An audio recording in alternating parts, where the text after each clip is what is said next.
I have the pleasure of sitting down with JP, aka Math Videos with Sir JP. He's an engineer, he's a professor, he's a TikTok influencer with a following of over 160,000. In this video, we'll take a deep dive into JP's mind and try to get to know him more. My name is John Paul Penolyar. People call me JP. And tama yun na nagturo ako before. And then right now, I'm working in a consumer goods company. I graduated with a degree in chemical engineering. Although, the nature of my work right now is more of industrial engineering type. So, that's something that we can double-click on later. So, I understand that you're a graduate of UPLB. UP Los Baños. Na Chem Eng course. So, what made you want to become an engineer in the first place? Unang-una ko laging sinasagot kung bakit ako nag-chemical engineering dahil nung high school ako, kinahiligan ko yung math na associated sa engineering madalas. And then, mahilig ako sa chemistry. So parang yung mababaw na thinking ng isang estudyante kapag magaling ka sa math, engineering iti-take mo. Tapos ang question na lang, anong uri ng engineering? Since nakahiligan ko yung chemistry, kaya chemical engineering. Pero, yun lang talaga yung unang reason. Tapos pangalawa, siguro peer pressure na rin. Yung mga sinundan kong batches, nag-take sila ng chemical engineering. At least yung mga taong nilolook up ko. So, okay, mukhang okay to. And then third, siguro influence rin ng teachers na somehow nakapagbigay ng inputs. Ito yung possible na career path pag chemical engineer ka. So, yun yung tinake ko. But, at the back of my mind, may part na gusto kong mag-take ng non-hardcore science na course. Like, mga communication arts, DevCom. So, may pinagpipilian kang ibang courses during that time, nung pag-graduate ka? Nung time na nag-apply ako, nasa first na pinili ko talaga is engineering. Tapos yung second choice, something na medyo malapit, ang kinuha ko is food technology. Food tech kasi may mga subjects pa rin sila na medyo hawig sa engineering, which is food engineering. Pero nga lang concentrated sa food. Kaya ako tinake yun. Actually, nung nasa college na ako, yun din yung isa sa cognate courses ko, food engineering. Pero yung hindi hardcore na science, hindi ko talaga siya pinili. Parang something lang na gusto ko kung hindi ako mag-engineering. Magaling ka talaga during high school sa like math and chem, kaya din mo pinush yung... I would say above average. Sa mga kaklase ko. Gets. Pero during your time sa college sa UPLB, kamusta yung struggle ba? Anong mga struggles mo sa student? Siguro una, kasi nagsimula naman sa mga basic ng math, tapos calculus, na komportable naman ako, pati chemistry. Pagdating nung major subjects na, ang expectation ng Chem-Eng student ay as in chemistry talaga. Pero ang something kasi sa chemical engineering, mas physics talaga siya. So, karamihan sa amin parang, nawala na yung chemistry. Kasi puro processes, puro physics, engineering talaga. Which is something na, pa rin naman, okay pa rin naman ako, pero hindi lang siya in-expect namin na parang chemistry talaga. Kasi kung halimbawa chemistry talaga yung gusto mo, dun ka dapat pupunta sa BS Chemistry. Kasi yun yung isang something na siguro na hindi talaga clear pagdating sa mga students. Lalo na high school students, ano yung difference ng chemistry tsaka chemical engineering. Ayun. Pero struggle, I think, okay naman. Smooth naman. Smooth naman, oo. Kaya ko namang matutunan ng mabilis kung ano man yung dapat kong matutunan. So, game lang. Naisip mo bang mag-take up ng same course sa ibang school like Lasal or like nag-take ka ba nun? Hindi, sa UP lang ako nag-apply. Gets. UP lang. Oo. Grabe, ang top nga. Dream school. Graduate ka tapos prepare ka for the board exam naman. Correct. Can you walk us through kung ano yung preparation mo dun? Bago ako graduate, yun yung time na magsisimula yung K-12. So dito papasok yung kung kailan ako nakapagturo. But konting background. Before yung bago ako graduate, yung entire na stay ko sa university, every summer, nagtuturo ako ng entrance exam na review. Actually, hindi lang specific for UPCAT kasi generic din naman, 'di ba, pagdating sa mga entrance exam. So every summer, hindi ako nagsa-summer school. Hindi ako nag-enroll on na summer.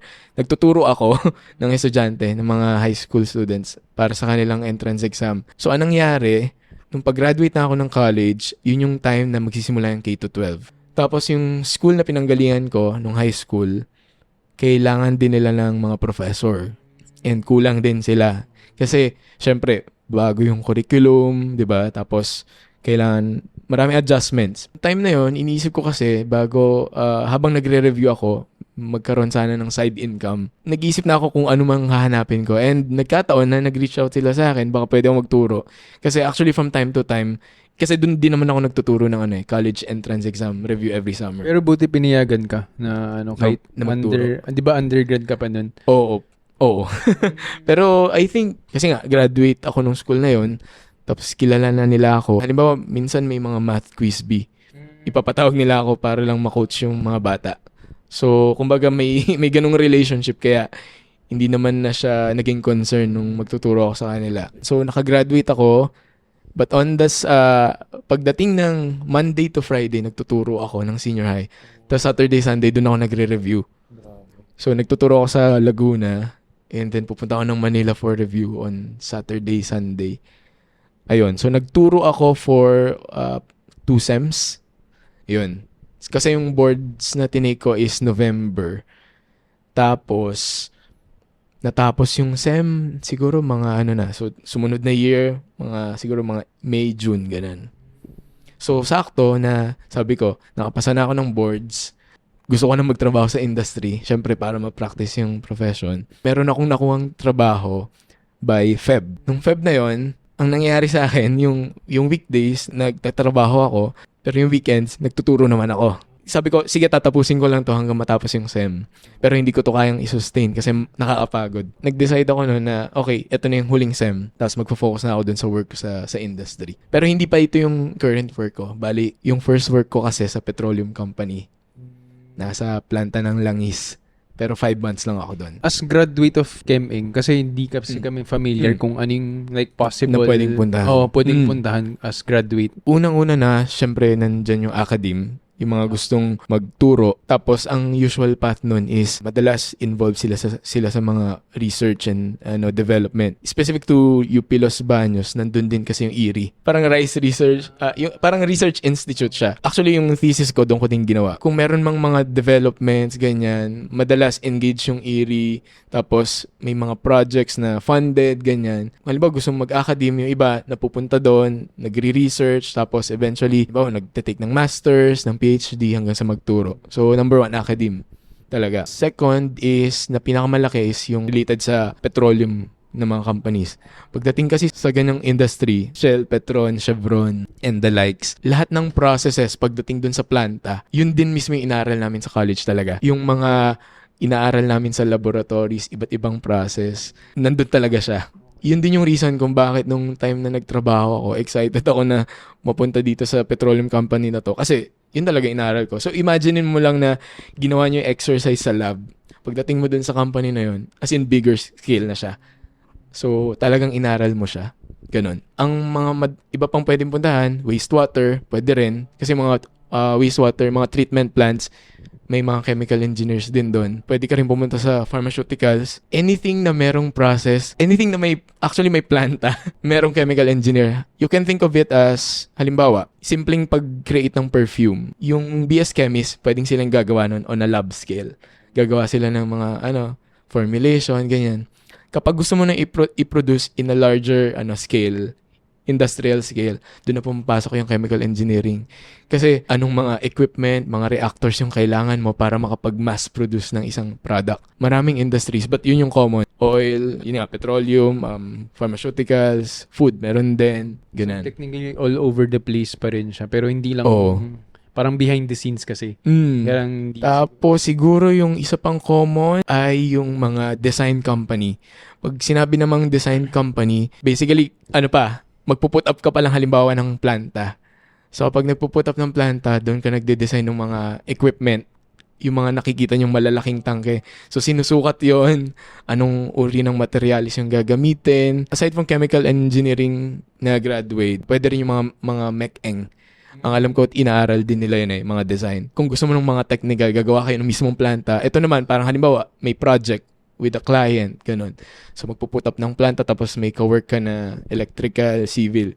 Kasi papasok na lahat na, di ba? Civil dun sa structure, tapos electrical related dun sa field nila. Tapos, yung mismong mga equipment, reactors, ChemEng, ganyan. Lahat ng professionals talaga dito sa Pilipinas, underpaid talaga. Ganon din ba yung case sa ChemEng or hindi naman? Tingin ko, I agree na siguro dumating lang din sa point na naging saturated yung market. Ang thinking ko kasi dyan is parang, halimbawa, nagkaroon din ng time na, di ba, yung nursing, parang sobrang hype siya. Tapos dumating sa point na, ayan na, ang dami na nagtitake ng nurse. Yung tao nagsisimula na mag-compare dito tsaka sa labas ng bansa. Mas competitive na yung ino-offer sa ibang bansa. So feeling ko ganun din sa engineers na naging saturated yung industry. But at the same time, hindi din naman natin may kakaila na totoong underpaid siya as compared sa ibang bansa. Kailangan mo talagang ma-build yung technical skills bago ka tumaas dun sa position or kung anumang ladder meron dun sa company na yon. So, hindi siya yung tipo na in an instant, makakakuha ka na talaga ng malaking pera na gusto mo. Kasi yun yung connotation, di ba, pag engineer. Sige, malaki yung kitaan dyan. Pero, di ba yung ChemEng is In demand. parang pinakamahirap na engineering course. So, saturated pa rin. Talagang maraming ChemEng talaga na graduates. Kahit mahirap siya, I mean, meron pa rin mga estudyante na nag-excel talaga. Parang, ginalingan mo as a student, tapos pag magtatrabaho ka, ganito lang din pala. Kung masyadong maraming graduate ng engineers, etong mga companies na to, alam nila na, meron at merong kakagat sa ganitong salary. 'Di ba? So, bakit ako magbabayad ng mahal sa kanila? Fresh grad naman yan. Marami naman akong makukuha dyan. Yung mga private companies and mga government, like mga research, hindi sila tumatanggap kapag hindi ka pumasa ng boards, no? I think so. Hanggat maaari. Kasi etong mga ganitong uri ng engineering, critical yung let's say yung calculation. Ayan, kaya dapat may license. Familiar ka sa industrial engineering. Yung industrial engineering kasi walang board exam. And then, yung nature ng work ko now is medyo inclined sa industrial engineering. Tapos na-realize ko kung bakit wala silang board exam. Kasi parang hindi ka naman mamamatay pag may mali sa calculation mo. Unlike sa ChemEng, pwedeng sumabog yung, halimbawa, yung mga makina na yan, reactors, civil or structures kung gumibayang mga ginagawa mong buildings, di ba? Kaya very critical na siguro dapat pumasa ng board exam para sa mga ganong types ng engineering. Bali, meron kang idea kung ano yung parang salary range ba? Like let's say in the Philippines kapag graduate ka and board Fresh passer grad ka na ng ChemEng. Siguro in general, ang madalas na makikita ng mga estudyante will normally range from, sabihin na nating mga siguro 18 to 25, which is, I think, mababa, di ba? Minsan nga, meron pang iba, ang offer niyan, siguro nasa 11 to 20 lang. Yan yung yan yung majority, I would say. And, talking to my friends na graduates din ng engineering, ganun din ang madalas nilang nakikita. Pero, to be fair, meron namang mga ilang companies, siguro very select companies lang na nag-o-offer na can be as high as 50,000 and above. Pero very select companies lang yon. And then they can offer it sa mga fresh grads. Sobrang laki nung di ba? Very disproportionate. Saan may expose yung majority nung mga graduates? Doon sa mas mababa, syempre. If they want to advance their career here in the Philippines, hanggang saan yung maabot nila? Like, may idea ka ba? Like, let's say they try to move up the ranks. Tingin ko naman, aabot sila ng 6 digits. Pero, sobrang pagod ka na siguro bago mo maabot yun. I mean, yung idea ko na to is coming from dun sa una kong pinag-workan na nakita ko na as in dun na sila tumanda. And syempre, yung tenure mo dun sa company, di ba? Tapos ikaw yung na-develop yung skills mo, technical skills, ikaw yung meron. So, over time, talagang din naman, ma-acquire mo yon. Pero kung hindi ka willing na maghintay ng ganong katagal na doon ka na magre-retire. Kasi 'di ba kung kaya mo nang mahanap yung mga ganyang, halimbawa, meron kang sinet na target para sa sarili mo and kaya mo naman siyang mahanap in a shorter period of time, why not? So, kailangan mo lang mag-explore and hanapin nasan ba yon. Yung nursing dito dati na, like, di ba, sobrang dami ng graduates ng nursing dito tas nag-abroad na sila. Pwede bang ganun din ang, like, mentality ng mga students dito na parang dito sila magtatapos ng ChemEng or other engineering courses. Tapos, yung nasa plan nila is kukuha ng experience dito tapos sa ibang bansa pa rin yung punta. Ganun din. Tingin ko ganun yung nangyayari. Tapos, imaginein mo, halimbawa lang, same level lang din naman sila nung work nila dito and work nila sa labas. Pero, mas compensated sila ng mas mataas. Mas gugustuhin na nila yon. Pagpunta nila sa ibang bansa, kailangan pa rin nila mag-aral pa rin further studies and ng or depende sa lugar. Tingin ko, depende din dun sa pupuntahan. May mga ilan akong kakilala, hindi naman na sila nag-aral.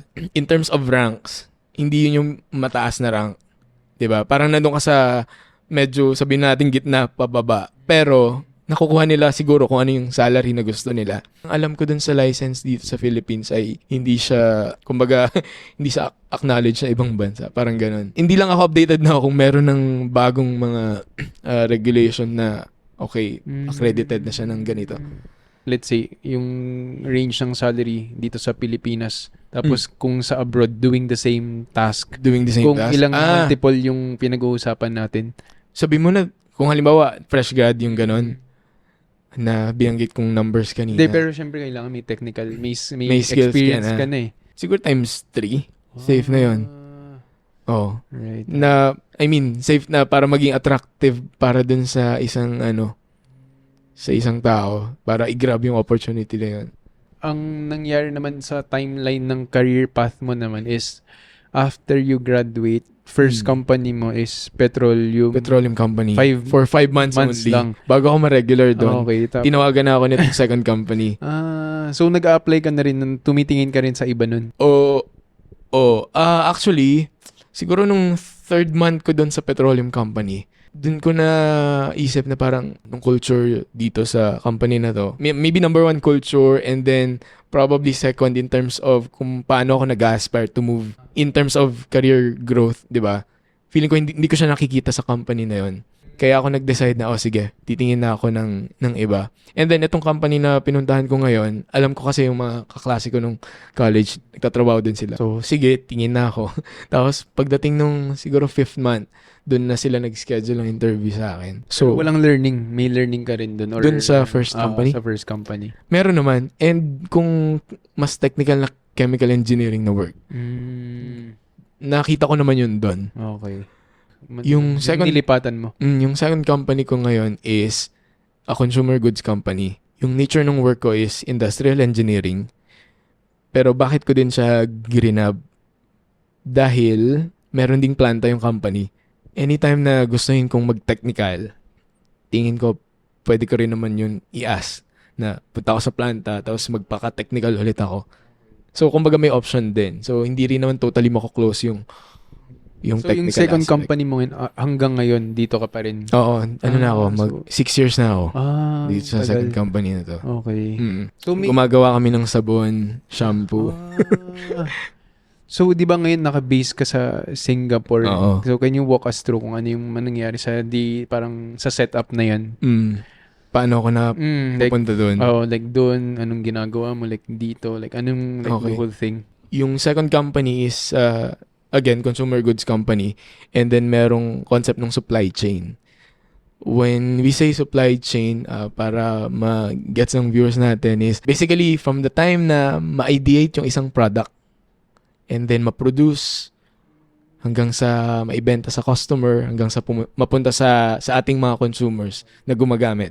So, basically, that's the entire supply chain. Pagdating ko sa work na to, ang una kong naging role is more on logistics. Hinahandle ko yung distributors ng company. Imagine this company, yung mismong supplier, manufacturer ng products, they deliver sa distributor, and then the distributors deliver to the trade. So, IE work talaga siya. No? So, IE work talaga siya. Ayun, nag-enjoy naman ako yun yung role ko for like 3 to 4 years. Same, distributor na role. Distributor logistics yung tawag. Nakipag-interact ako sa external parties. Yung parang hawak ko yung Luzon area ng mga distributors ng company. Something na mabilis mong matututunan.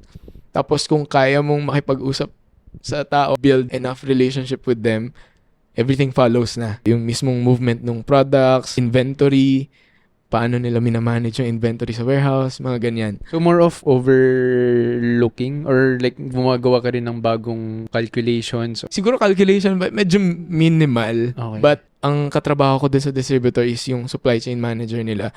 Tapos ang parang nangyayari, ito yung mga, let's say, in terms of the operations, ito yung mga pwede pang i-optimize, ganyan. Na parang nagre-recommend ka na ito yung magandang gawin natin. Tapos coming from this big company, parang ito yung best practices na baka pwede nating i-apply sa mga distributors natin. Kasi, kung yung isang company may distributor siya, gusto niya yung distributors niya nag-cooperate din at, optimize, efficient, ganyan. So, doon ka papasok. Oo. Halimbawa, may mga trade na walang supply, walang stocks. Bakit?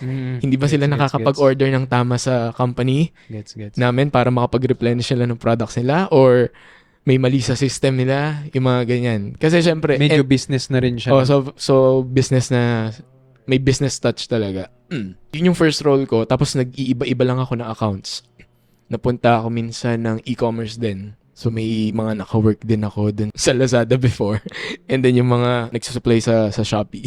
So e-commerce, indirect modern retail, halimbawa landers, mga ganyan. Sinuserve ng mga distributors. Depende dun sa business model ng isang company. Kailangan nagpalit ng role. Di ba ngayon sa Singapore-based ka na? So 3 to 4 years ako doon. Tapos napunta ako sa demand planning. So itong demand planning naman is more on nagpo-forecast ka. Ano yung magiging trend ng business natin? Ano yung kailangang i-supply? Ano yung kailangang ma-prepare natin na products? Gaano kadami? Para kapag may order na yung mga customer, mafulfill natin yon. Paano nag-request ka para malipat dun sa department na yun? Or... So the thing about this company, open sila sa career growth. So most of the time, in 2 to 3 years timing, naglilipat ka talaga ng role para may experience mo yung iba't ibang parts ng supply chain. And then, mas nag-grow ka. 'Di ba? Mas marami kang natututunan. So, ayun. Although may option din naman yung mga tao kung halimbawa gusto niyo mag-stick doon forever, pero very rare 'yon. Which is I think yun yung isa ring advantage kasi yun nga, meron kang natututunang bago tapos hindi ka magsasawa dun. Nakakaumay din kung yun yung... Oo, kung pare-pareho. So, ayun, demand planning, nagpo-forecast. Ang madalas ka namang ka-work dito is mga marketing, commercial team, ganyan, mga brand. Business context, most of the time, syempre, gusto natin nag-grow yung business. May mga ginagawang projects yung mga marketing, commercial team, paano mag-grow yung business. Pero yung planner, it's more of, maraming data kung tinitignan na this time. Historically ba, kaya ba talaga nating mag-grow ng ganyan? Sa time ba ng November, December, mas marami ba tayong benta? Pagdating ng January, mas tataas or mas bababa? Yung mga ganyan. Tapos, kumbaga, ikaw yung mas magsasabi na nagbe-make sense itong mga numbers natin. So, more on projection, forecasting. So, business pa rin, no? Hindi na Oo. pero parang hindi na siya masyado related sa, Operations. pinag-aaralan mo. Oh, Like, ang layo na niya sa chemical engineering. Wala na akong mga laboratory doon. As in, masasabi kong business na talaga siya. Okay. Tapos, so paano ka napadpad sa yung setup? Ayun. So, ngayon, since yung company is very open with career planning, lagi naman sa lahat ng mga naging boss ko, sinabi ko na at one point, gusto kong magkaroon ng expat role. So, very open kasi sa ganung conversation yung company. And then, sabi ko, siguro on my 7th or 8th year, yun yung, meron din akong timeline sa sarili ko. Nung pagdating nung 5th year, ayun, biglang sinausap ko ng manager ko na, okay, meron akong expat role for you. So, yun na. So, nagsimula na akong, tapos agad-agad, lipat na ako ng Singapore. Kumbaga, headquarters ng Asia is sa Singapore. So, napunta ako doon. Yung role ko naman is, ang tawag sa kanya is business planning. Mas lalong business na yung context ng trabaho dito. Ang pinaka-deliverable ko naman sa company is maghanap ng savings. So, imagine the entire supply chain. So, maraming cost yon. So, think about ano yung mga savings project na pwede natin gawin para ma-minimize yung cost. So, IE pa rin. So, siguro hindi ko lang siya inaatake like kung paano man siya inaral talaga ng IE sa classroom na like yung mga theories or kung ano man kasi wala akong idea about that. But syempre nalaman ko na lang siya along the way kung paano siya ginagawa ng company, di ba? Lahat ng parang operational cost ng company sa isang supply chain. Actually, yung handle ko ngayon is specific to the laundry business. Doon sa entire supply chain na yon ng laundry business, ano yung mga pwede nating savings na pwedeng gawin? Saan tayo makakatipid? Ayun. Pero may additional na requirement ba na training para Nakapunta para doon. makapunta ka dun?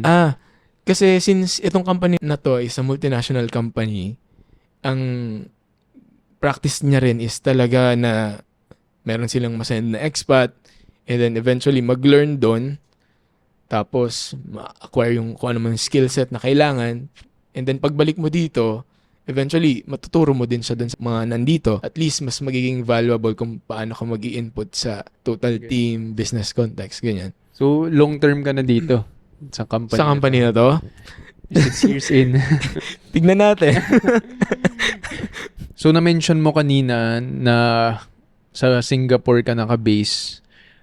Tapos, ano yung instance na nangyari? Like, you have to come back to the Philippines pabalik-balik. So, una, dalawa lang naman yun. Either business trip or personal na reason. Yung sa side ng personal reason na yan, from time to time, gusto ko lang din umuwi. Pero as in like a weekend trip lang, mabilisan. Or kung meron akong kailangan gawin. Or as in quick lang na hi, hello sa family or friends. And then yung pangalawa is kung business trip. The reason bakit merong business trip din going to Philippines, dahil yung planta namin nandito sa Pilipinas. I mean, at least yung supply chain na hinahandle ko, yung market, is Philippines and then yung planta is nandito sa Laguna. From time to time, kailangan mo ng engagement kasama ng mga tao na nagtatrabaho sa manufacturing. And then yung head office namin sa Philippines is nasa BGC. So, minsan napupunta din doon. So, depende kung ano man yung agenda nung trip. But most of the time, yun, may mga kailangan, let's say, project engagement, may mga gusto tayong i-resolve na kung ano man. Yun yung usual reason. So, lahat ng business trip sponsored ng company. Ng company. Yes. Tapos yung personal, Ako na yun. ikaw na. Oo. Pero walang like allowance. Or meron din. Meron akong allowance na pwedeng umuwi. Although actually, for this year, di ko pa nagamit. So, i-check. Pero yung life mo like sa Singapore, paano ba yung work culture doon? Like same ba dito sa Pinas? I think good question yun. Culture-wise, tingin ko magkaiba. Kapag sa Philippines, sensitive tayo about relationships. 'Di ba? Minsan, para magawa natin yung isang bagay, para ma-enable natin yung ibang tao na gawin yung isang bagay in terms of work, minsan nagsisimula ka munang mag-build ng relationships with them. Unlike kapag nandun ka, at least ito yung observation ko, parang yung relationship is hindi siya yung key para magawa yung isang bagay. Trabaho. And then dito sa Philippines, siguro after ng work, madalas, di ba? Tara, labas tayo, kain tayo, inom tayo, kahit hindi Friday yan. Pero pag doon, sa ibang bansa, or at least sa Singapore, hindi ganun yung culture. I don't know if it's because of the demographics din ng workmates, na baka kasi may family na, so, syempre, after work, bahay na lang. Bahay, trabaho. Parang So, ganun lang. strictly bahay, trabaho doon yung mga tao. Or may lumalabas din kayo paminsan? Siguro, sabihin na natin, siguro mga first 3-6 months, sobrang, I feel parang cold yung atmosphere. Kasi nga, ganun lang din. And siguro, it will really take time para maka-join ka ng isang circle, di ba? Pero, nung naman, di nagtagal, ayun naman, naging okay din naman. At least medyo mas nag-loosen up yung mga tao, mas na-feel mo na warm naman na. But I think, ayun nga, in general, magkaiba pa rin talaga yung culture. Work-life balance ba? Meron ba? Work-life balance. Or same lang dito sa Pinas or magkaiba dun sa Singapore? Para sa akin, medyo mas malaki yung stress doon. Or maybe because of the role. Okay. Since mas malaki yung, I would say, yung scope, mas malaki yung responsibilities. So, directly proportional sa stress. Hindi ba nakaka-pressure din like mga ka-work mo dun? And pressure, Ayun, yes. Tingin ko at the end of the day, nasa sayo din naman kung paano mo talaga i-handle para maging balance yung work and life na aspects. Ano yung mga simple ways? Maybe number one is to set a hard point kung kailan ka mag-stop. Let's say working every day, di ba? Kasi kung iaalaw mo yung sarili mo na magtrabaho ka talaga na dire-diretso, then pinapagod mo yung sarili mo. Hindi naman ikaw yung magiging tagapagmana ng kumpanya. Pero di mo naman na-feel na kailangan mo mag-work twice as hard para like makipag-catch up ba? Kasi since bago ka lang sa meron namang ganong sense of an urgency. Okay. May phase ako na ganun, siguro first 3-4 months. Kasi kailangan ko talaga, tama yung sinabi mo, mag-catch up dun sa bagong nature ng work. But the good side is, since I'm doing the Philippine market, medyo, at least, meron na akong idea. And may mga tao din naman ako katrabaho ko na before. Medyo advantage yun. Pero, ayun, in general, nag-catch up din ako. Let's say 3 to 4 months, kailangan kong medyo mag-stretch ng effort para matutunan yung mga bagay-bagay. But after that, siguro doon na ako okay na ako. So, hindi ko na kayang i-stress masyado yung sarili ko na, okay, kaya ko nang tapusin yung trabaho ko by ganitong oras. Tapos, bukas na ulit. Paano naman yung like living expenses sa Singapore? Sobrang mahal. Sobrang mahal. No, sobrang Pero mahal. yung salary naman is like nadagdagan ba? Like parang na-match ba sa living expenses? Pag expat, feeling ko same naman din sa ibang companies. Kung meron silang isa-send na expat, meron kang tinatawag na cost of living allowance. Basically, on top of your normal salary. And this is for you, kumbaga kung ano yung lifestyle mo dito, kapag lumipat ka sa ganitong bansa, same lifestyle pa rin. Kumbaga adjusted din, depende sa kung gaano man kamahal or kamura yung cost of living dun sa bansa. Paano yung mga stay mo naman dun? Like, ano yung kinover ng company or ikaw lang lahat yun? Like, So, yung mga rent, ganun. Dun sa cost of living allowance, so may component na bahay or kung saan ka man titira, condo. And then, may food allowance, ganyan. Tapos bahala ka na kung anong gagawin mo sa pera mo. So, kung makakasave ka, depende sa titirahan mo, then better, then sa'yo na yun. Bahala ka nang Based sa binigay ngayon ng company mo, covered naman lahat or nakakaipon ka ba? Or dumudugo naubos na mo pala lahat? Hindi, enough naman. Oo. So, tama. Di ba mag-isa ka lang nakatira dun sa Oo, Singapore? mag-isa Ano lang yung ako. ginagawa mo during your off days? Number 1, syempre gawin ko yung mga gawaing bahay. As in, nakatira ka na mag-isa, yung usual grocery, magluto. Actually, nagtatry lang ako, pero hindi talaga ako marunong magluto. Yung mga simpleng lang, prito ng itlog. Para makatipid din. Mga prito-prito lang, ganyan. Kanin, errands. Tapos number 2 is, kapag, halimbawa, merong labas kasama nung ibang mga Filipino expats din. Kasi very seldom na ang kasama kong lalabas ay mga non-Filipinos on a weekends. So, puro Filipinos. So, karaniwan, kapag lalabas din ako ng weekends at halimbawa, gagala, kakain, or kung ano mga activity, Filipinos lang din yung kasama ko.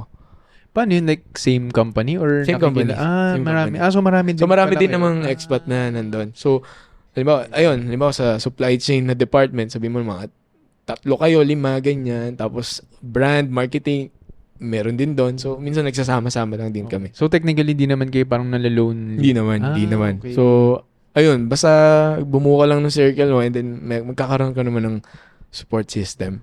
So, na-explore mo na yung Singapore kasi maliit lang naman. Maliit lang naman siya. Actually, hindi naman ako kasi palagala talaga. Pero, Singapore kasi, punta ka alangan namang every weekends, pupunta akong Merlion.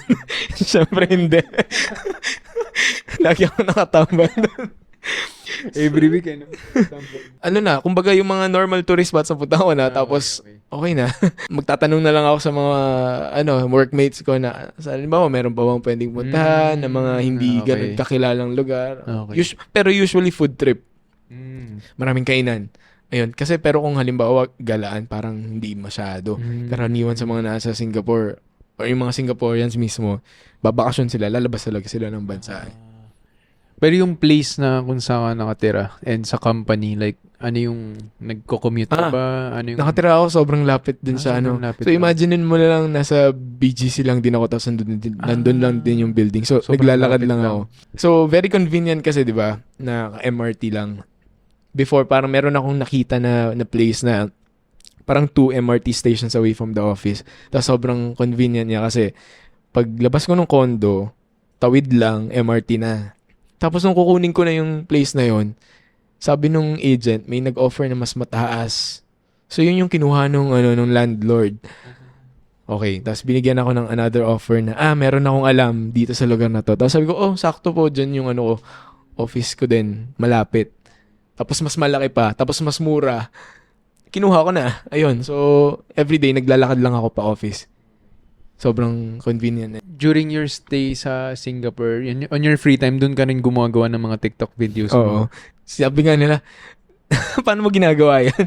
Sabi ko, pagkatapos ng trabaho, minsan pinipilit ko yung sarili ko na gawin yon. Siguro isa yun sa ways ko para at least, kumbaga breather mo from work. Halimbawa, pagod ka na sa trabaho tapos wala kang ibang gagawin para kumbaga maging busy yung utak mo, yung sarili mo. Which is okay din naman. But ako kasi yung tipo na naghahanap pa ako ng iba kong pwedeng gawin.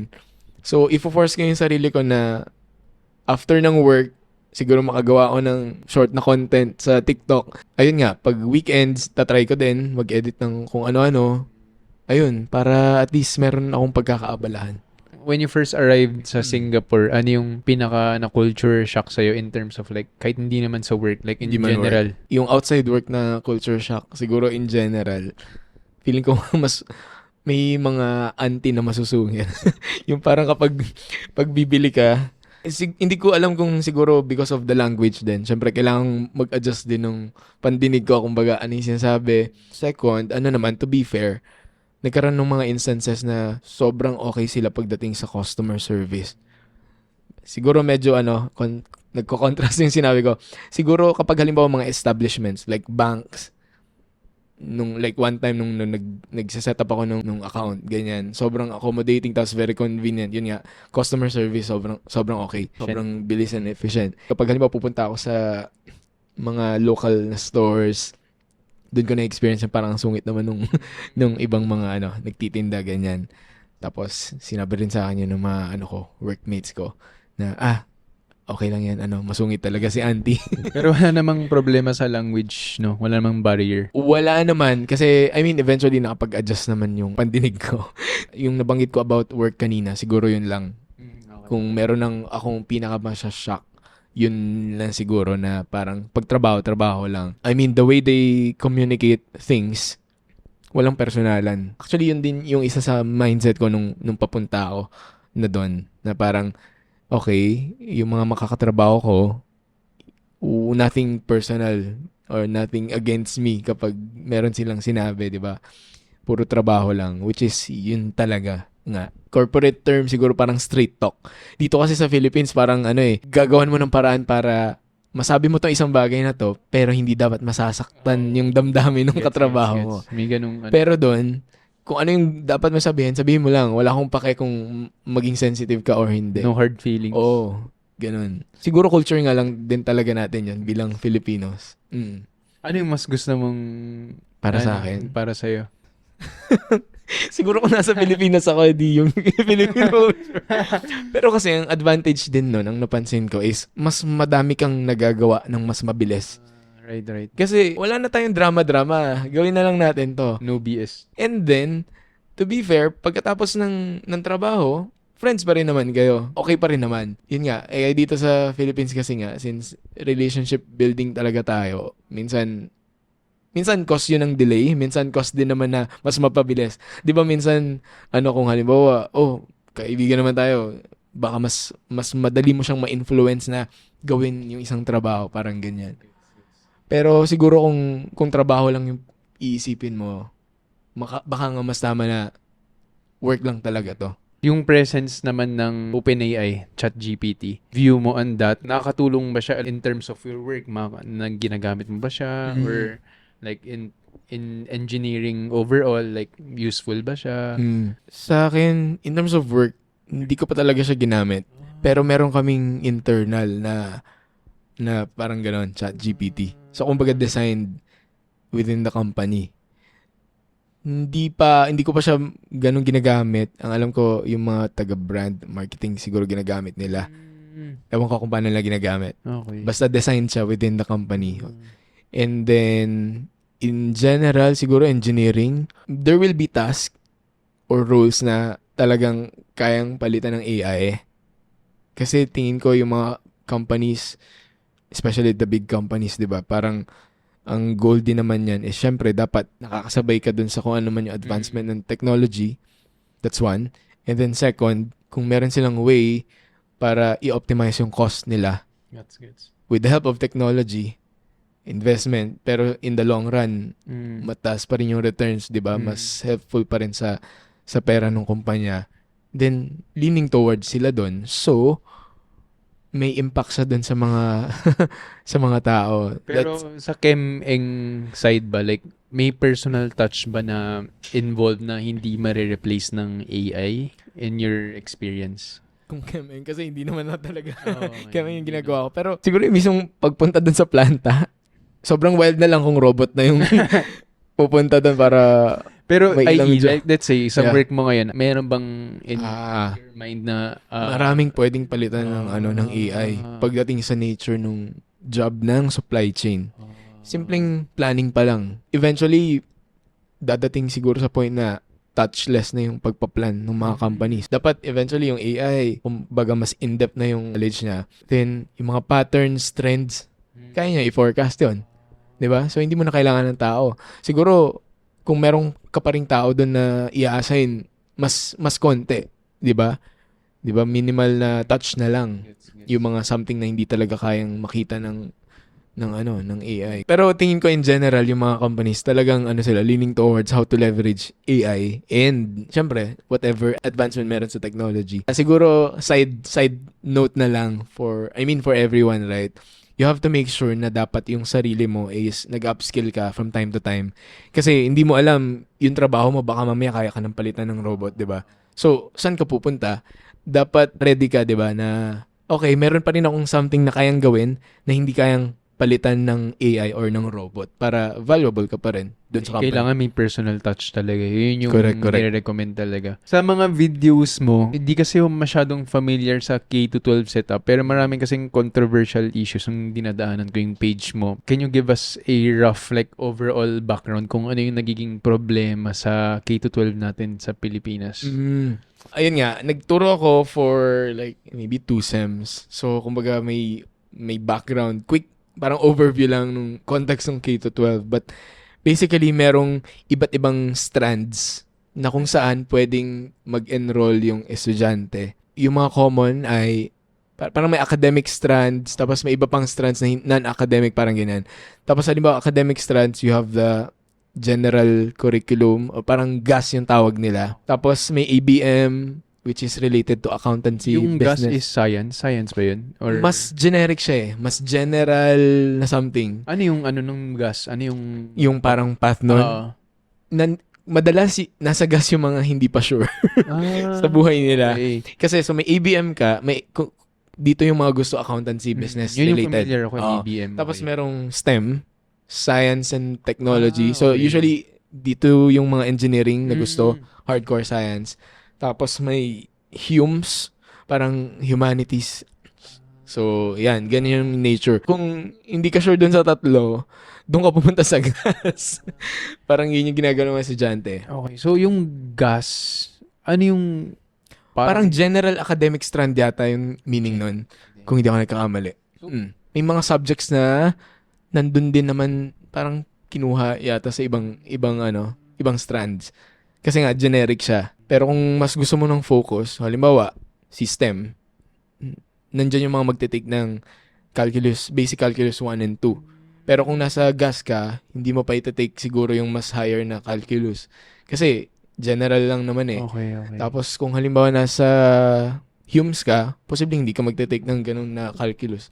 You can think of it as, nung nag-college tayo na wala pang K-12, meron tayong mga prerequisite subjects. So, parang ang goal, kung hindi ako nagkakamali, is para actually ma-right size mo rin yung tinitake mo sa college eh. Kasi tinake mo na siya ng senior high. Para hindi mo na ulitin. So, Ganyan. hindi mo na uulitin yung first year ng college natin? Ganun ba yun? So, actually, upon implementation ng K-12, kung hindi ako nagkakamali, may mga universities na nag-tailor fit ng curriculum nila. Binawasan na nila yung iba 5 years, naging 4 years na lang. May mga subjects na hindi na uulitin kasi, alam ba, naaral mo na yung basic calculus nung senior high. But the intent din naman kasi nitong K-12 sa understanding ko is, halimbawa ikaw, gusto mong mag-engineering. So, ang i-recommend sa'yo is to take STEM. And then sa STEM, aaralin mo na yung basic calculus. Let's say 1 and 2. Pero kung nakikita mo na parang nahirapan pala ako dito. Paano na lang pag mag-move pa ako sa higher math or higher engineering? Eh di at least meron kang idea na baka hindi para sa akin ng engineering. So, it's more of para mas makita mo talaga saan ba ako pupunta, ano yung mas gusto kong aralin. Pero, to be fair with our students, hindi naman talaga nila alam kagad kung ano yung gusto nila, di ba? Actually, minsan yung buong university life mo, exploration pa rin di ba? Yung isa sa goal ni K-12, aside from makasabay tayo dun sa ibang countries na ganun yung style ng nila, yung curriculum nila. Since nasa infant stage pa lang siya technically So, kaya siguro yung, maraming hindi talaga familiar personally. And since nasa space ka, pwede mo bang explain sa viewers natin kung ano yung mga naging early struggles ng mga students like sa pagpili? Una kong na-observe is siguro readiness ng mga schools. Tapos kung tatanungin natin yung mismong context ng K-12, nami-meet mo ba talaga yung goal mo? So kung ang goal mo is ma-prepare yung mga students sa kung ano yung gusto nila, meron ka bang enough na, kumbaga sabi mo ng supply or availability nung teaching force na magtuturo ng STEM, ng ABM, ng Humes? Example, hindi kasi lahat ng school kaya nilang ibigay lahat ng strands. Bakit? Kasi limited lang din ng teachers, limited lang din yung facilities. Ang alam ko, merong non-academic strands Parang may sports, merong tech voc pa. Pero kung yung school na yon hindi nag-offer ng tech voc, pero yung interest ng estudyante ay tech voc, at wala siyang mahanap na school na malapit sa kanya na nag-offer ng tech voc, anong ending? Mamimili lang din siya ng gas, minsan STEM, ABM, kasi ito yung mga common. Majority of the students dito pumupunta. And then, let's say for example, merong 3 estudyante na gustong mag-tech voc. Kung ikaw ba yung school, let's say private school ka, or hindi ko lang alam sa public, pero kung ikaw yung nagmamanage dun sa school, mag-open ka ba ng isang section na 3 estudyante lang? Hindi pasok sa margins. Parang hindi siya practical na gawin, di ba? Tingin ko dito nagkakaroon ng medyo mismatch din. So, ang ending, hindi mo din naman talaga na nagagawa kung ano yung goal mo na yung estudyante ma-expose na dun sa early stage ng kung anumang specific field na gusto nila. So, anong ending? Yung mga estudyante, mapipilitan silang mag-STEM, magpipilitan mag-ABM, mag-Humes. Tapos, tsaka na lang tayo lumipat pagdating sa college. So, hindi mo rin na-optimize. Oo nga, no? So, marami pa talaga siya, feeling kong, opportunities. Challenges. very... Daming challenges. Yun, so, kailangan mahanapan ng way paano ma-address yon. Kasi yung iba, hindi na sila mag-university. Ang alam ko, ang isa ding goal nito is, kapag tapos ka ng senior high, kapag trabaho. Pero yung mga companies, hinahanap. College graduate pa rin. College grads pa rin. Correct. So now, again, parang context din ng supply and demand ulit. Paano mo ma-enable yung mga estudyante na makapagtrabaho na kung ang hinahanap pa rin ng mga employers ay puro college graduate? Nasaan yung venue para dun sa mga ang gusto or at least capable sila na makapag-aral lang hanggang senior high? Kaya yung ibang inaalma, di ba, ng mga estudyante or ng parents is dagdag gastos lang. Kasi nga, ang thinking nila, nag-add ka lang ng additional 2 years from the normal 4 years na high school and then 4 years na college. Tapos magka-college din pala. Oo. May addition. Di ba? May mismatch din doon. So siguro dapat merong way na na-accommodate yung mga graduate na ng senior high na gusto na magtrabaho. I don't know, i-link ni government with the employers. Pero up to this point, ganun pa rin yung problema. Widespread ba siya or like select lang tayo? Tingin ko buong Pilipinas. Ito? Tingin ko, oo. So, nung in-implement, technically hindi pa ready. No. Tingin ko hindi tayo fully ready talaga. Pero to be fair, I mean, hindi ka naman talaga magiging 100% siguro ready. Magkakaroon ng pain points, 'di ba? And ayun nga, medyo sad reality, magkakaroon ng batch na kumbaga naging experiment sila. Tingin ko parang we could have done better siguro. Thinking all of these things na, ano mangyayari after. Hindi dapat may planning muna. Hindi yung tipong nag-implement lang, okay, ito, may curriculum, ito yung aaralin. But what's next, di ba? Ma-achieve mo rin ba talaga yung goal in the end? Kasi parang ito yung ginagawa ng ibang bansa. Kailangan transition agad tayo. Tas Hindi na Correct. iisip yung like consequences ba, like if kaya ng Oo, like, oo. budget or something. Sa tingin ko, okay naman din yung thinking na, okay, kung ito na yung ginagawa ng ibang countries, siguro may something about this, kaya siya ginagawa ng ibang countries, di ba? Pero, kailangan nating maintindihan, paano ba siya gawin ng tama, di ba? Na talaga makakasabay tayo na hindi natin masasacrifice yung ibang aspects. Tapos, ako, kasi nanggaling dun sa before K-12 na curriculum tayo. Actually, in terms of mga lessons, parang mas madali pa rin intindihin yung curriculum natin before. Halimbawa, math, nung high school tayo, first year mo, elementary algebra. Second year, intermediate algebra. Third year, geometry. Fourth year, trigo. Tapos may konting stat. Pero ngayon, kung tama pa rin yung alaala ko, grade 7, 8, 9, 10, yun na yung tawag sa kanila. May pahapyaw ng algebra, may pahapyaw ng geom. Siguro may konting stat, ganyan. Tapos pagdating nila dito sa next grade, ganun ulit. Hindi ko alam kung bakit ganun siya design. Kung ako yung estudyante, parang mas may continuity na, okay, this year puro elementary algebra. This year puro intermediate. This year puro geom. So yung curriculum din hindi pa perfect. Siguro, may opportunity din. Gets. Although, hindi ako sure kung yung ibang countries, ganun din naman talaga yung way nila ituro. Pero isa lang yun sa observations ko. Gets. Nakakalito nga. Nakakalito naintindihan siya, ko naman. di ba? Oh. Naintindihan ko naman. Para sa normal na tao, ano yung magiging use pinagdaanan natin ng high school na pinag-aralan natin yung mga algebra, geom, Okay. trigo? Ano yung purpose kaya niya kung bakit natin kailangan pag-aralan? Tapos, syempre, kapag degree mo is like, kailangan related talaga math or engineer. Syempre, useful yun. To other courses, parang ano kaya yung naging use nun kung ba't kailangan natin pag-aralan yung like mga ganun? Grabe naman yung tanong. Siguro, para lang ma-prepare tayo sa bigger world.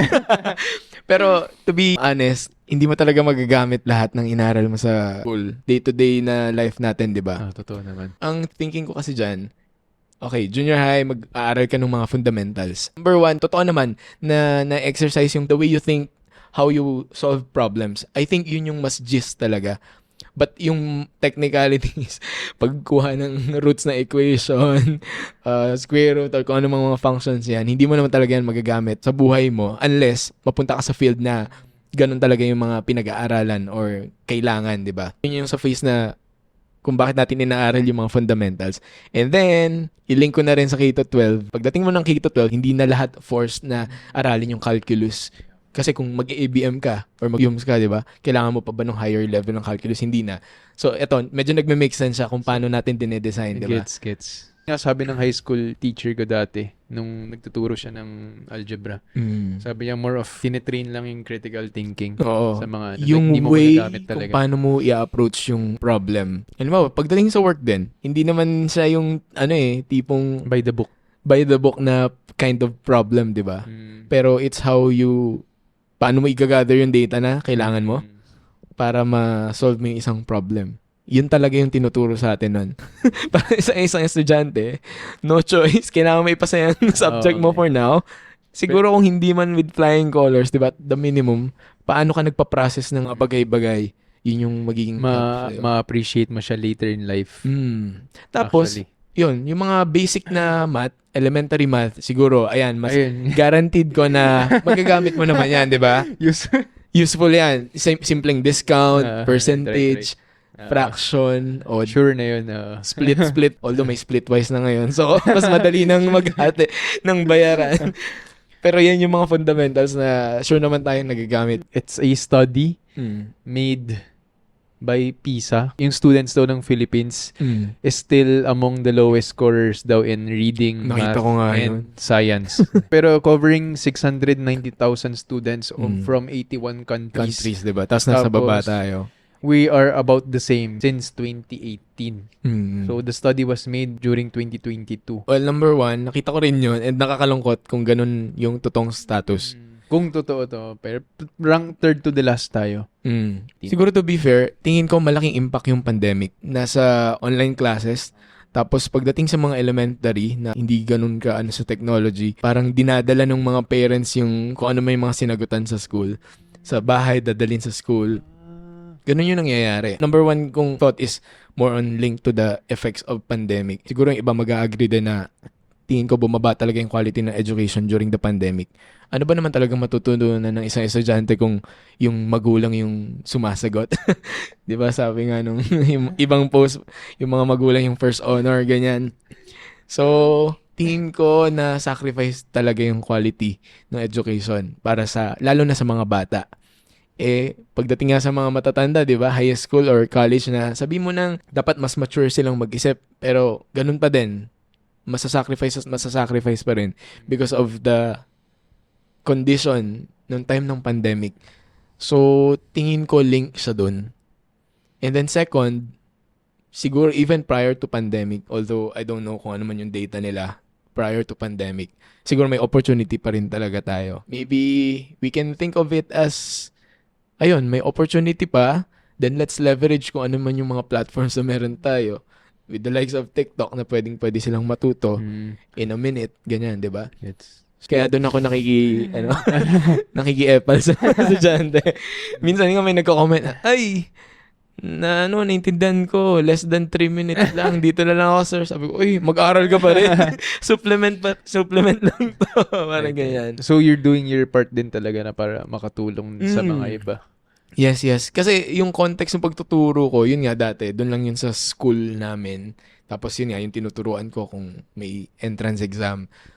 Tapos yung time ng pandemic, doon ko naisip na parang, nakita ko, eventually may mga lumalabas na mga nagtuturo, si Laika, Teacher Laika, kung nakikita mo yun. So, nagtuturo siya ng math, minsan English. So, parang nakita ko, pwede ka naman palang magturo dito, hindi lang puro sayaw-sayaw, comedy. Dahil hindi ko yun gagawin sa TikTok. So, ayun, dun ako nagsimula. Then, parang, at least, mas marami kang marireach. Diba? Gets. And then, eventually, ayan, may mga magme-message, napasa ko po yung exam kasi naintindihan ko to. Fulfilling. Oo. So, parang, siguro, yun yung small ways ko to contribute sa nation building. Yes. Nation building. Isa sa questions ko kasi is kung bakit sa daming aspects na sa life mo, pero ito yung part yung pinakita mo. So, siguro it relates to yung dati kasi na nagtuturo ka rin sa senior high sa mga entrance exam. So, parang dun na rin. Correct. Kumbaga something na passionate ka lang gawin. Sir, passionate ka pala, bakit hindi ka na nag-teacher na full time? Isa siyang bagay na hindi ko gugustuhin gawin na as a real profession na doon ako magre-retire, magtuturo. Kasi feeling ko iba pa rin yung skill set tsaka siguro mindset ng isang totoong teacher. Tsaka compensation. Feel ko...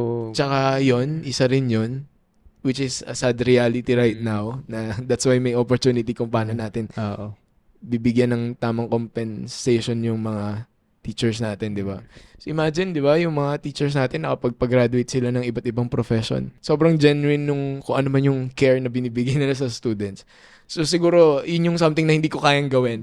But the reason why I'm doing it is feeling ko, at least meron akong way para makapagbigay ng knowledge, kung kaya nyong maintindihan ng mas madali, why not, di ba? Better pa rin yung setup mo ngayon na parang job ka na may compensation na it pays well. Correct. Tapos, on the side, nakakatulong ka pa rin. Yes, correct.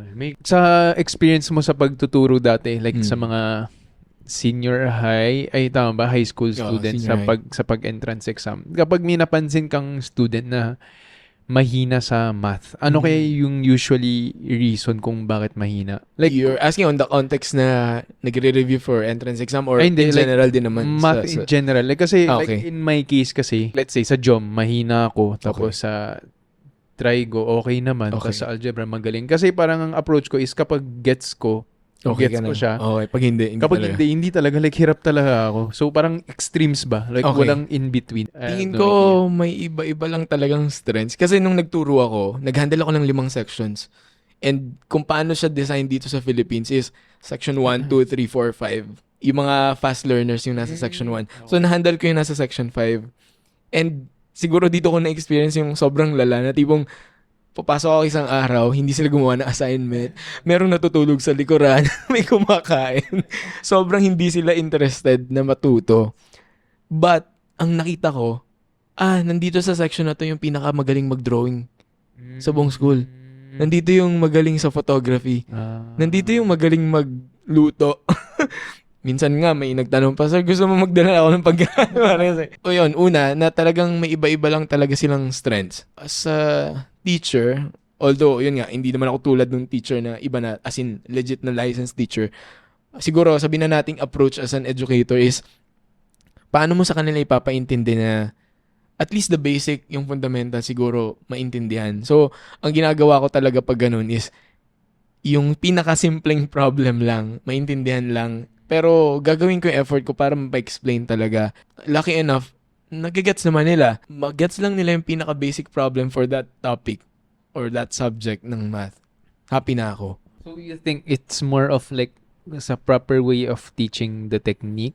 Para kasi, ang weird nung time ko kasi, Correct. parang tingin ko sa problem, like Hirap. kung saan ako batak, pagkatingin ko, alam ko na yung paano kong gagawin. For some reasons, ang weird parang nagko-connect na siya. Pero, kahit without answering Gets. exercises ba, parang alam mo na. gets mo na Correct. Pero may mga parts nga, like sa Jom, parang kahit anong pag-answer ko ng exercises, parang ang hirap intindihin. Siguro ang isa pang opportunity na napansin ko din, since yung time na nagturo ako, pag-graduate ako ng college, di ba? So, yung age namin, nung estudyante, is hindi ganun kalayo. So, yung normal na setup teachers natin, mas matanda sa atin, di ba? Feeling ko kasi minsan, yung mga ibang teachers, nagtuturo sila with the assumption na may mga fundamentals na ina-assume nilang alam na to ng estudyante. Kasi nanggaling ka na nung first year, second year, naaral mo na yan. Minsan, kung sobrang challenge yung isang estudyante, lalo na pagdating sa math, siguro okay din na mag-step back for a teacher na siguro hindi ganun ka-strong yung foundation niya. Baka kailangan mo mag-invest ng konting time para ipaintindi na, ito kasi yung dahilan yan. So, minsan, nag-stretch ako ng effort. Minsan, kahit nga simpleng fraction, decimal, ibabalikan ko yon. High school na to, na ang decimal, pinag-aaralan yan, grade 5. Fraction, grade 4, grade 6.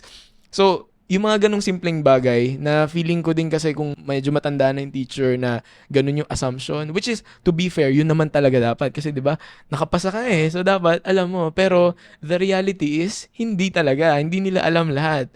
And hindi mo ma-expect na lahat ng estudyante, dala-dala pa rin until now, kung ano yung mga inaral, di ba? I think that's one way to bridge the gap. Kung at least gusto mong maintindihan nila yung pinaka-basic. Etong tweet na to that went viral. Basahin mo tapos i-flash ko rin siya sa screen natin para makita ng viewers natin. Tapos, syempre, I want to get your comment on it. Ako na lang ang natatawa sa Pilipinas kapag bar exam results, may pa-stage at pa-media pa sila. Talagang niro-romanticize ang bar exam at mga lawyer. Pero kung medical or engineering board exams, walay. Hindi mga lawyer ang magpapaunlad ng Pilipinas, kundi mga STEM professional. Oh. The Philippines has no robust culture or ecology for STEM professionals outside the academe. Unlike lawyers who last in the academe, run the judiciary, dominate the other branches, and lead the private sector.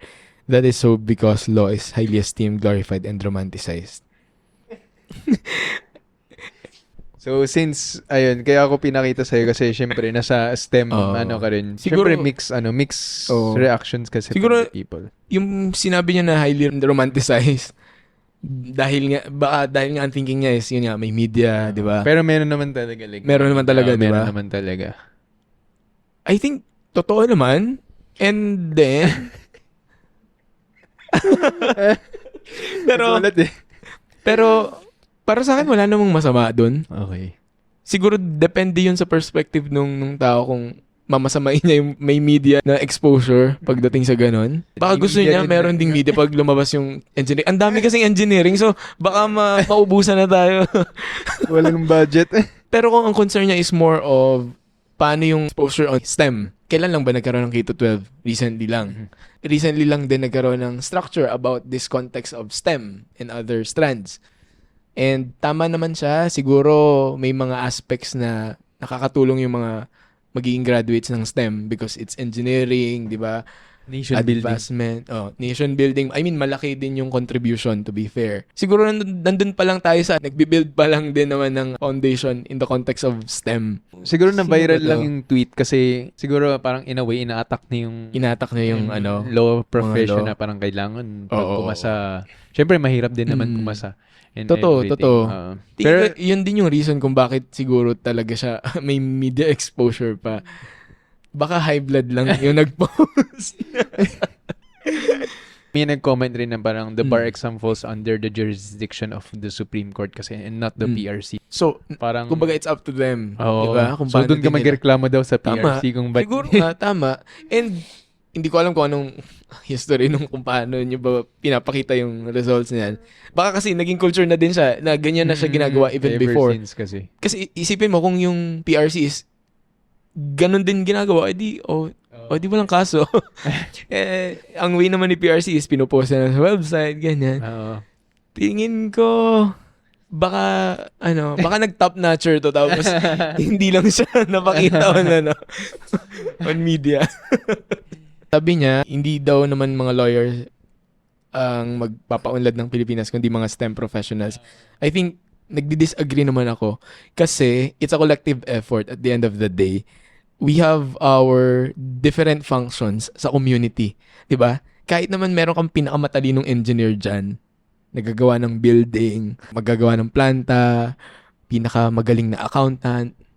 Pero kung meron pa ring mga iba't ibang loopholes sa entire system na dapat ina-address ng another field, let's say lawyers or kung anumang let's say teachers, 'di ba? Sira pa rin yung entire system mo. So, para siyang, ecosystem, di ba? So, dapat nagko-contribute tayong lahat.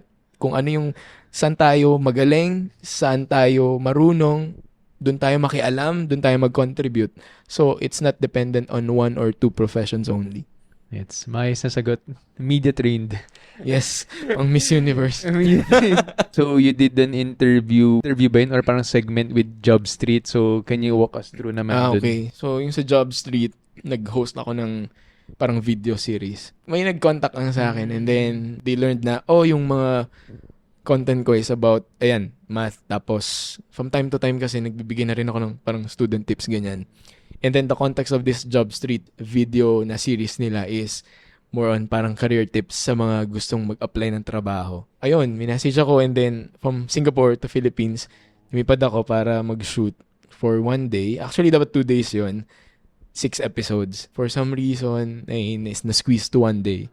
So, tinapos namin yung 6 episodes sa isang araw. Binigyan ka ba ng script? Case na yun, may script na. Tapos, binigay na siya beforehand. So, inuulit-ulit ko lang siya. Tapos, may, din naman may may prompter.